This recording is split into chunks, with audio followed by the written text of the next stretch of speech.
Welcome to part 2 of microorganisms chapter. In this video we are going to discuss about useful microorganisms. Microorganisms plays an important role in our lives. Some of them are beneficial in many ways.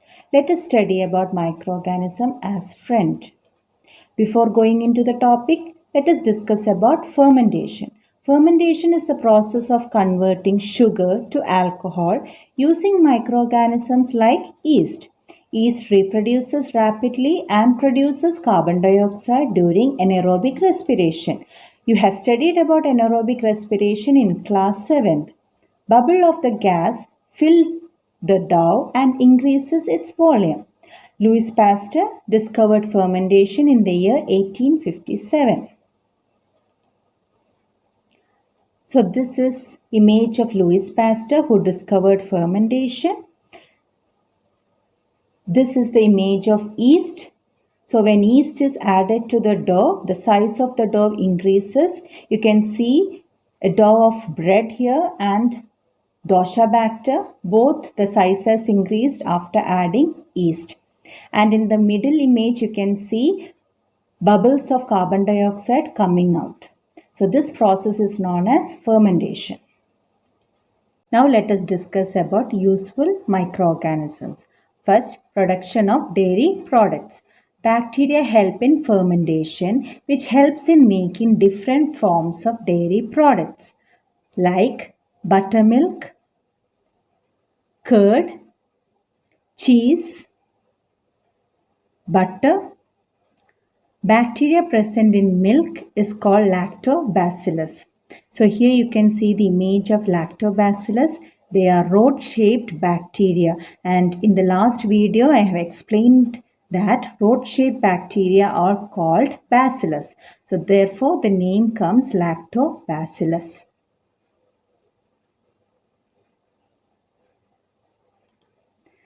Second, bread making. Yeast is added to the dough before making bread to bring about required fermentation. So here you can see yeast. The dough increases its size due to adding of yeast and the bread is made.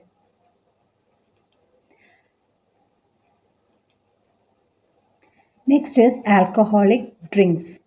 Alcoholic drinks are prepared by the process of fermentation by using products like potato, barley, wheat, rice, grapes. Yeast is used in this process. Example of alcoholic drinks are beer, wine, etc.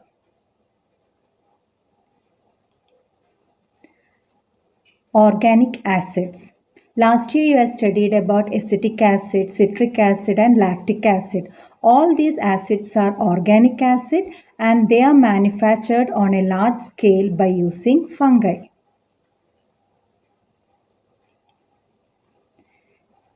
Fifth, help in sewage treatment.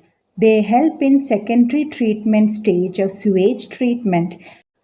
Last year I studied about wastewater treatment. In that, secondary treatment tank contains microorganisms which helps in filtering water. Soil fertility. Microorganisms in the form of decomposers are used in cleaning up of the environment. Organic waste are broken down into harmless and usable substances like compost, humus.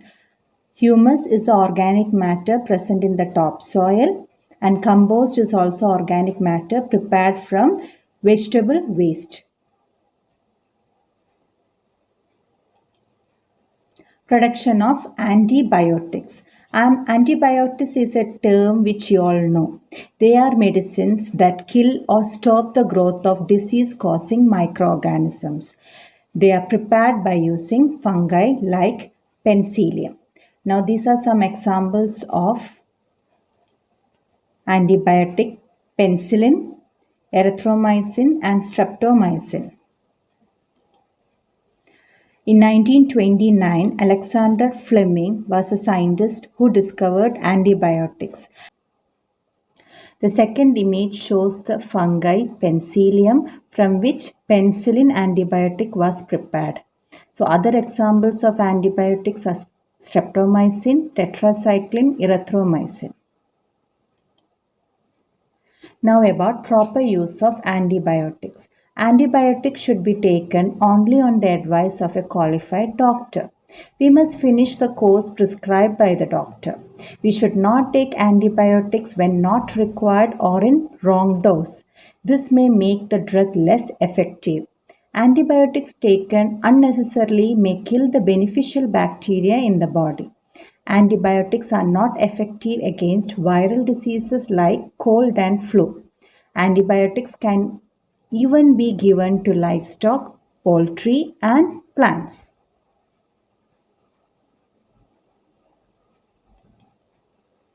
Producing vaccine. When disease-causing microorganisms enter our body, they release a protein called antigen. To fight against antigen, our body produces antibody. Antibody fights and kills the microbes. Antibody remains in our body and protects us from disease-causing microbes. By artificially injecting antigen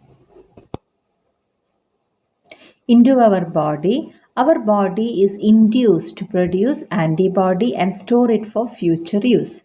Vaccines are artificially injected antigen. Many diseases are prevented by vaccination. Example, tuberculosis, smallpox, polio, hepatitis. Edward Jenner was the scientist who discovered vaccine for smallpox. Nitrogen fixation. Nitrogen fixation is a process by which nitrogen in the atmosphere is converted into nitrogen compounds in the soil. Biological nitrogen fixation is done with the help of microorganisms. Some microorganisms are free-living nitrogen-fixing bacteria like Anabaena. They are also known as blue-green algae. Some nitrogen-fixing bacteria lives in symbiotic relationship with legume plant. Legume plants are also known as pulses. Last year, I think you have studied about symbiotic relationship. It is a relationship between two organisms where both are benefited. So, bacteria are present in root nodules of legumes. So, example for that bacteria is Rhizobium. These microorganisms are called biological nitrogen fixers. In this first image, you can see root nodules. They are small bead-like structures on the roots. And legume plants, the pod is shown here. And beans and legumes are all examples of seeds produced by legume plants. Here are some examples of biological nitrogen fixers. The first image is of Rhizobium bacteria. Rhizobium bacteria lives in the root nodules of legume plant. Second image is Anabaena. It is also known as blue-green algae. It is a free-living nitrogen-fixing bacteria. This diagram is Acetobacter. It is another free-living nitrogen-fixing bacteria.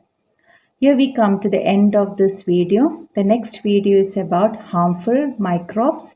Thank you for watching.